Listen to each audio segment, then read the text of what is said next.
What's up, everybody? Welcome back to the Dave Cave. I, as always, am Dave, and today we are doing Rewatch Wednesday number 2, and we are covering The Conjuring.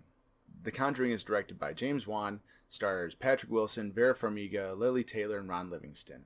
It follows the Perron family as they are haunted by what we find out to be a witch, and the investigation thereof by Ed and Lorraine Warren, and all of the crazy shit that happens because of that. As with many of these Rewatch Wednesdays, I'm going to try to be as non-spoiler as possible, but I assume because it's a movie I'm rewatching that many people have seen it, and if you haven't, I apologize if I spoil anything. I'm going to do my best to not. Before we get into what really makes this movie for me, I'm going to talk about the acting, because everybody in this movie, with a lot of movies I've seen recently, which makes for a much more joyful experience for me, everybody in this movie does a very good part. All of the children do very well together. All of them, actually, all of the Perron family together has a very good family chemistry. You get Ed and Lorraine Warren, and they have a very good chemistry. And when you get them all together, everybody plays off each other really well, and also everybody just does their part really well. Everybody, even the cop that comes in at the end. Which doesn't spoil anything because you have no idea why a cop is there if you haven't seen this movie. But the cop who comes in towards the end, he does his role very well. Everything is very well acted. And before we get talking about the big part of it, there's two things I learned from this movie, rewatching it. Never trust a banging door. Always trust the goddamn dog. The dog knows what's going on. What the hell's wrong with you people? Alright, so the reason I love this movie so much, because I do love this movie, I'm going to get that right out of the way. I love this movie a lot because the way it plays tension. The way it plays the tension is it builds the tension.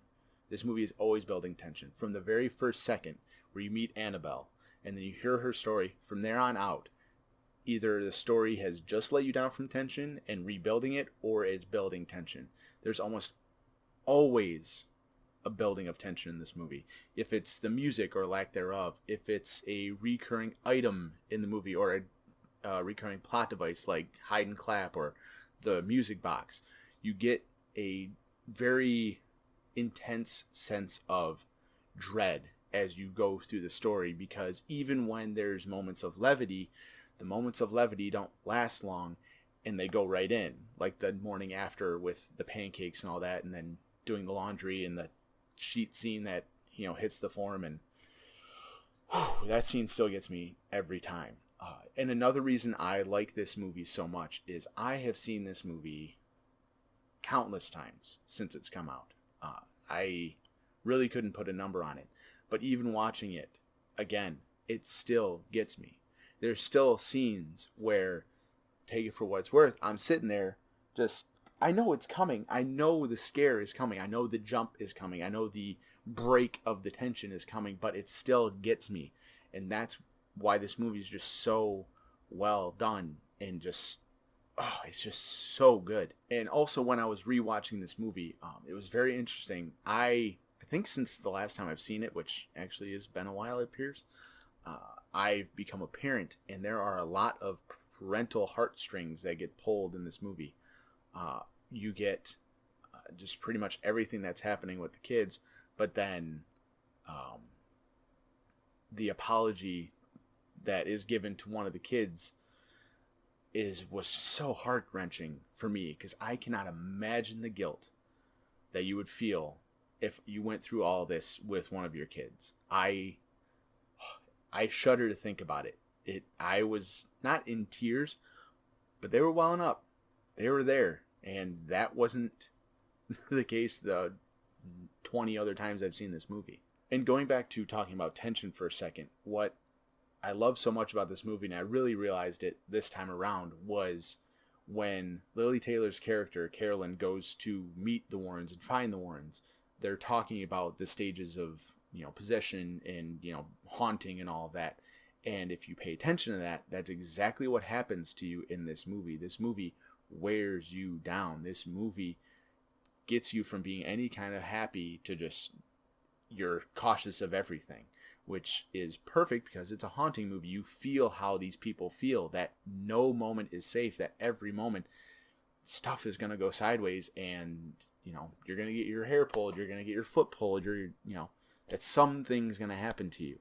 And that works perfectly. You become them. You're able to empathize with them because they have just this worn down of like, when the hell is this going to stop? And with this movie, I thought it was a little bit interesting. A couple random thoughts I had while I was watching it again.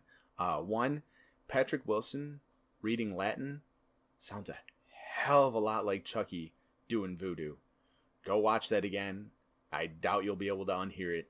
I started to chuckle actually at the scene, but it's very intense in the way he's speaking it, and I'm just like, Due Dembala, like, holy crap, that's exactly what that sounds like. And another thing that I noticed in this watch is that this house, it might be the same one, but very similar has a very similar layout to the house used in Insidious 2.